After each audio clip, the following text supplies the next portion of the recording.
Today we're going to talk about 8 tips that all high school wide receivers need to learn. Now, tip number 1 that you need to understand as a high school wide receiver is to know the full play concept, not just your route. Now, the reason why that's important is so you can keep timing with your quarterback. So for example, let's say I'm running a 3-step slant. Now, there's many different variations of a 3-step slant. Let's say the quarterback and the offensive line are in quick game pass protection and quick game footwork. So that's where the quarterback snaps the ball, takes a 1-step drop, and he throws it. If I'm doing a release, let's say I'm against press coverage as a wide receiver, and I'm doing a release where I slide to the outside, I give a move, I'm taking super long, that's gonna screw up timing with my quarterback, and he's gonna be sitting there waiting for us to get off of the break or get out of the route, and he's gonna move on. Or this offensive line is not gonna be able to hold for that long. So you gotta know when to do longer developing releases and when to do quicker developing releases. So don't just know that you're running a slant and assume that's the same every time. There are times where a quarterback might be doing an RPO and you could take a little bit longer with your release, and obviously this applies for every route. So don't just know your route, know the entire play concept. Now, tip number 2 that high school wide receivers need to understand is your best trait is availability. You got to understand we're only as good as our quarterback, right, you guys? We're only as good as how many targets our quarterback is, how many targets the offensive coordinator or the offensive play caller gives us. So your best trait is availability. You need to be at every single practice. You need to be at every single optional practice. And anytime that your quarterback wants to train with you during the weekends, in the offseason, whatever it is, you need to be there to work with him, because that's how you develop chemistry, that's how you develop on-field trust, and that quarterback will give us more targets because he's a lot more comfortable with us than other wide receivers. Now, before we get into the rest of this video, you guys, if you're a receiver and you would like a daily workout schedule that you could follow in the offseason, check out that very first link in the description below for our Elite Wide Receiver 8-week training package. You'll get 8 weeks of daily gym workouts and on-field workouts that receivers can do. We break it down: Monday doing this, Tuesday this, Wednesday this. It's a full schedule for 2 months, and we give you the exact sets and reps to follow for each drill, and we give you a video example of each drill and gym exercise. So guys,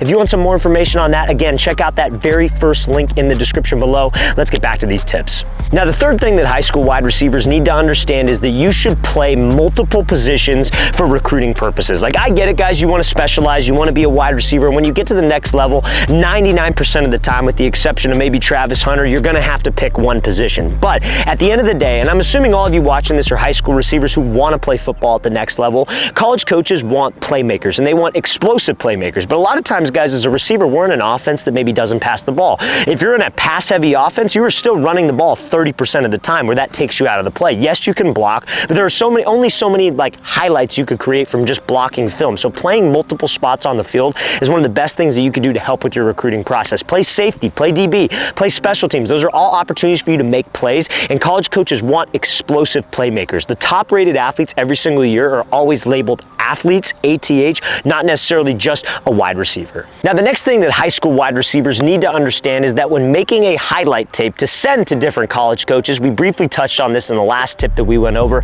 you need to include your most explosive plays first, but don't separate it by the sides of the ball that you play. So again, guys, to be able to stand out to a college coach, the first impression that you make to them is your huddle highlight tape, or whatever type of platform, whatever type of service you use to make a highlight tape. But most of the time, college coaches have an insanely busy schedule, and they're not going to watch a 10-minute long tape, 7 minutes, even 3 to 5 minutes long. They're going to watch your first 5 plays guaranteed, and then that'll probably be it. So you have 5 plays to make a first impression. So a lot of times what receivers will include on the beginning of their highlight tape is, oh, they're wide open on a fade and they catch a touchdown. And I get it. If that's your best play that you have, fine. Put that at the beginning of your tape. But that doesn't necessarily showcase that you're better than a lot of receivers across the country. You need to have explosive plays. So I'd rather have a receiver catch a slant, break a tackle, and get a 40-yard gain and showcase that he could have an explosive play. He catches the ball and can turn upfield, get yards after the catch, than just being wide open and catching a pass. Because, guys, there are thousands of receivers across the country who could catch a wide open fade ball. So you have to understand what separates you, and those are the explosive plays that you can make. Blocking somebody, putting them to the ground,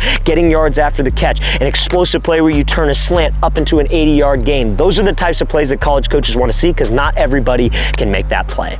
Now, the next thing that wide receivers need to understand is you only want to have about 5 to 6 different press releases in a game situation. So a lot of times you see all the different clips on social media, all the different clips everywhere of receivers working all these fancy releases, and a lot of times receivers want to learn all these different things. Oh, I want to learn 20 releases, 30 releases, whatever the case may be. But guys, realistically, you are never going to use all of those releases, and that's only going to confuse yourself when coming up to the line of scrimmage. You want to have 5 to 6 different things that you like, that you're comfortable with, that you can base off the different coverages that the DB you're playing shows on film. So with film study, a lot of wide receivers neglect film study. They don't think it's important bored and they think, okay, I'm just gonna run a route. And when I walk up into the game, I see a look, I'm just gonna go play. That's not how the greats approach the game, you guys. You should know, at DB that you're going up against, you should be watching film of the different leverages, different coverages, how close he is, how far he is, and you should be taking notes of this so you can structure your releases accordingly. So for example, let's say I got a guy who loves to play inside shade press. I should have a release ready to go, maybe 2 to 3 different ones to attack that inside shade press look. Then let's say maybe like the other 50% of the time,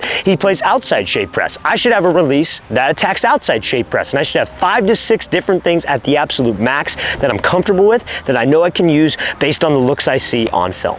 Now, tip number 6 for high school wide receivers is to work on your grip strength to help you with catching. A common, like question, comment that I will see is that, oh, well, coach, I don't have a quarterback to throw to me. How can I improve my hands? Working on your grip strength is one of the best things that you can do. So exercise like, for example, fingertip push-ups, hanging from a pull-up bar, doing something called farmer's carry, where you carry 2 heavy dumbbells and you just walk with it, are all things that are gonna make your hands stronger, make your grip stronger, which can help you with, a jump ball pass where you have to rip it from somebody, catching a low pass, whatever the case may be. Now, there are other things that you could do for hand-eye coordination. So if you guys want some solo hand-eye coordination catching drills for wide receivers, guys, just post in the comments section below and just say, hey, I'm from the video, whatever the case would be, and I want those solo catching hand-eye coordination drills, and I send you over a link to some free drills that we have on our YouTube channel. Now, fellas, we just released our schedule for our first 3 camps of 2025. We are gonna be coming out to San Francisco, California, Orlando, Florida, and Phoenix, Arizona to start off our 2025 quarterback and wide receiver camp tour. The rest of the dates, we have 12 more states that we have yet to release, but we wanted to give you guys early access to our first 3 states because every single camp we did this past year sold out within 2 to 3 months of us releasing the dates. So guys, if you want to sign up for our first 3 camps, San Francisco, Orlando, Florida, Phoenix, Arizona, check out that second link in the description below. Again, second link in the description below. It's where all the information is, the dates that will be coming out to those cities, and we hope we can see you there. Now, tip number 7 that high school wide receivers need to understand is do not train purely like a bodybuilder. I get it, as a wide receiver, you guys are usually on the skinnier side of things. You need to put on size, you need to put on muscle mass, so you're doing exercises like bench, overhead press, squats, all those bodybuilding core exercises that are great because you need to be able to put on size. But don't only do that. That's only gonna work against you, and that's only going to make you, I feel, lose a little bit of speed. Now, maybe you won't lose speed, but I don't think you're gonna be getting faster. And speed is one of the most important things that a wide receiver can have. So in the gym, guys, you need to incorporate athletic movements and actually train like a wide receiver. So how do we actually do that? So for example, doing exercises like box jumps, single leg box jumps, doing exercises like Olympic lifts, like hang cleans, power cleans, push jerk over the top of my head, where I'm activating something called fast twitch muscle fibers in my body. Every single athlete has 2 types of muscle fibers. You have slow twitch fibers and fast twitch fibers. Every athlete has them. Now, some have more slow twitch fibers than fast twitch fibers,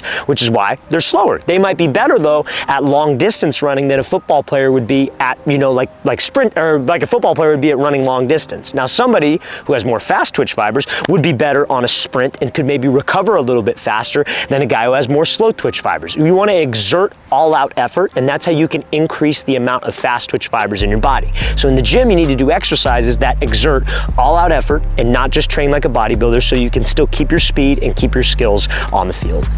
Now, tip number 8 for high school wide receivers is to work on something called ankle stability. So ankle stability is something that a lot of receiver coaches fail to mention when going over different skills, different tips, and I'm guilty of it as well, guys. Like, you see all the clips on social media of guys, running full speed, then snapping down, or running full speed and then cutting off of 1 foot. But guys, that requires an insane amount of ankle stability and single leg strength, I might add, to be able to cut while running at a fast pace. Now, the mistake that a lot of receivers will make is they don't work on that type of stuff, right? So they'll be trying to run, they'll try to cut, and they don't have the most stable ankles, so that's why they'll maybe roll an ankle, cut on their heel, then their toe to be able to slow themselves down, because they're not strong in a good, cutting mechanics position, in a sense. Whenever we cut and we're running full speed, you guys, we always want to strike the ground on the ball of my foot first. It's okay if my whole foot gets down, but I want to be on the ball of my foot. Now, if I have weak ankles, I'm not going to be able to burst, drive, and have any type of control out of the break. So working on your ankle stability is ultimately how you can improve your cuts at the top of the route. Now, how do you work on your ankle stability? So there are tons of exercises that you can do, but I'm a big fan of doing a lot of single leg exercises where you're staying on the ball of your foot. Like a simple one that I have a lot of people that I work with, in terms of speed and agility, do is you set up 20-yard space, 2 cones, you balance on 1 foot, and you just hop off of 1 foot for that 20-yard space. But while you're going, you don't let your heel hit the ground. That's strengthening your ankles to give you more support when you're cutting at the top of the break and just when you're running, because you never want your heel to hit the ground while you're trying to run at a full sprint. So guys, do not neglect ankle stability. That will make every single aspect of your game as a wide receiver better.